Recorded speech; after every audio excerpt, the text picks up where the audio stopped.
The aircraft was flanked by 2 Royal Navy Sea Harriers operating from HMS Illustrious. Until now, the Fleet Air Arm have been responsible for the island's air defence. To operate the Phantoms, Stanley has been fitted with hydraulic arrestor gear, similar to that used on aircraft carriers. The first Phantom made several passes overhead before coming into land.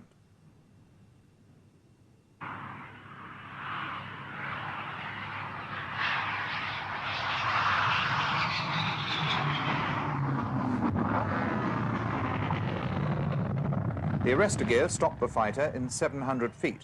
If the pilot had missed the wires, there were others for emergency stops at the far end of the runway.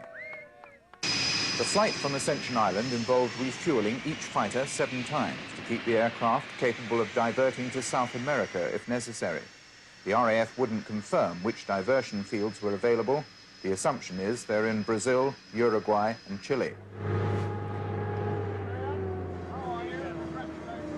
While the pilots were debriefed, the aircraft was armed with Skyflash and Sidewinder missiles and a 20mm gun pack. The RAF's orders are to protect the 150-mile zone around the Falklands from intrusion by Argentine aircraft. New long-range radars are being set up in West Falkland to provide early warning, and they're supplemented by Royal Navy warships acting as radar pickets. An hour after turnaround, the first Phantom to be based at Stanley set off on its first combat air patrol. Reports that this was a so-called red alert to intercept Argentine aircraft approaching the limit were subsequently denied by the Argentines, but the RAF are expecting nuisance alarms. If there are many red alerts, it could cause problems. The runway at Stanley runs east-west, but the prevailing wind is from the south. Very high crosswinds will make landings hazardous, if not impossible.